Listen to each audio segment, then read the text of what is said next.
Bismillah, Assalamualaikum warahmatullahi wabarakatuh. Sebelumnya saya mengucapkan terima kasih kepada teman-teman yang sudah meluangkan waktunya untuk melihat video ini. Nah, di sini saya Hairaton Hisan dengan Sambuk M1S1 17028 akan membawakan materi mengenai fitur remediasi sebagai salah satu pendukung kegiatan pengelolaan Laskapasca Tambang Batubara. Baik, adapun pokok pembahasan pada kesempatan kali ini diantaranya adalah pertama, pertambangan batubara, masalah yang ditimbulkan oleh pertambangan batubara, dan solusi dengan melakukan pendekatan secara bioteknologi.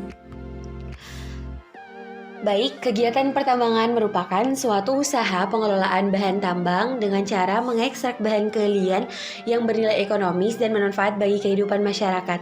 Secara umum, kegiatan pertambangan menyangkut kegiatan eksploitasi bahan galian permukaan dan bawah permukaan dengan menggunakan bantuan teknologi. Sektor pertambangan merupakan salah satu penopang pembangunan ekonomi suatu negara karena perannya sebagai penyedia sumber daya energi yang sangat diperlukan bagi pertumbuhan perekonomian suatu negara. Pertambangan adalah kegiatan yang syarat dengan risiko pencemaran dan kerusakan lingkungan. Tidak ada kegiatan pertambangan yang tidak berpotensi mencemari atau merusak lingkungan. Adalah batuan sedimen yang dapat terbakar, terbentuk dari endapan organik, utamanya adalah sisa-sisa tumbuhan dan terbentuk melalui proses pembatubaraan.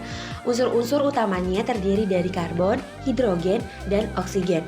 Tambang batubara merupakan salah satu sumber daya alam yang memberikan kontribusi sangat berarti bagi pembangunan perekonomian di Indonesia.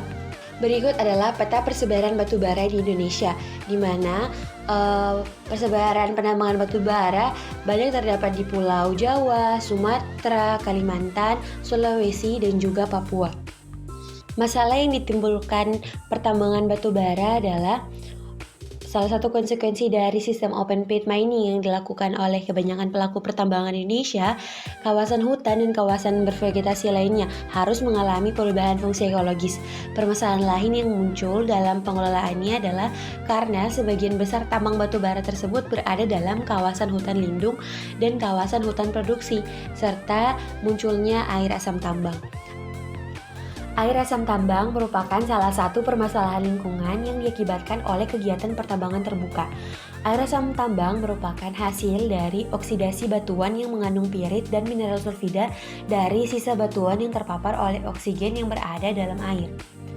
Air asam tambang mempunyai pH yang rendah dan mengandung logam-logam berat yang berbahaya seperti besi, aluminium, mangan, tembaga, zinc, kadmium, dan juga timbal. Dan biasanya juga mengandung sulfat yang tinggi sehingga merupakan sumber kontaminasi lingkungan. Keasaman dan kandungan logam yang tinggi menyebabkan terganggunya kesuburan tanah dan keseimbangan ekosistem di sungai dan perairan yang terpengaruh oleh buangan air asam tambang secara langsung maupun tidak langsung. Salah satu cara untuk mengatasi permasalahan tersebut yaitu dengan melakukan pendekatan dengan cara bioremediasi. Bioremediasi merupakan pengembangan dari bidang bioteknologi lingkungan dengan memanfaatkan proses biologi dalam mengendalikan pencemaran atau polutan. Agen bioremediasi secara umum terdiri dari 3, yaitu bioremediasi yang dilakukan oleh bakteri, fungi, dan tumbuhan. Nah, pada kesempatan kali ini saya akan menjelaskan mengenai bioremediasi yang diperantarai oleh tumbuhan atau fitoremediasi. Fitoremediasi adalah sebuah proses yang melibatkan tumbuhan berklorofil untuk mengurangi kandungan polutan yang terdapat pada tanah, udara, dan air. Fitoremediasi adalah sebuah teknik yang menggunakan tumbuhan untuk mengurangi atau menurunkan kadar polutan dalam lingkungan sehingga menjadi tidak berbahaya lagi. Ada beberapa kategori dalam fitoremediasi, yaitu phytoextraction, phytofiltration, phytostabilization, phytovolatilization, dan phytodegradation, tergantung dari mekanisme remediasinya. Phytoextraction melibatkan kegunaan tumbuhan untuk menghilangkan kontaminan di dalam tanah. Phytofiltration merupakan proses penghilangan logam dari air yang tercemar oleh akar atau anakan tumbuhan, sedangkan phytostabilization melibatkan akar untuk menyerap polutan dari dalam tanah dan menyimpannya di dalam rhizofir dan mengurangi penyebaran polutan. Phytovolization melibatkan kegunaan tumbuhan untuk menghilangkan polutan melalui proses penguapan pada foliage daun seperti pada polutan SE dan juga Hg.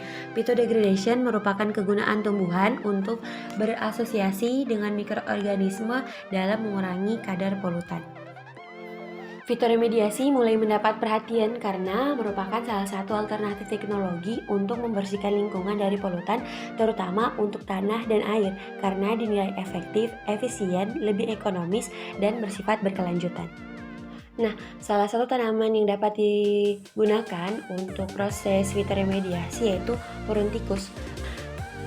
Purunticus adalah salah satu tumbuhan liar yang banyak terdapat di lahan rawa pasang surut sulfat masam. Tumbuhan sejenis rumput ini mempunyai rimpang pendek dengan stolon memanjang berujung bulat gepeng berwarna kecoklatan sampai hitam. Baik, demikian materi yang bisa saya sampaikan. Lebih dan kurangnya mohon dimaafkan. Assalamualaikum warahmatullahi wabarakatuh.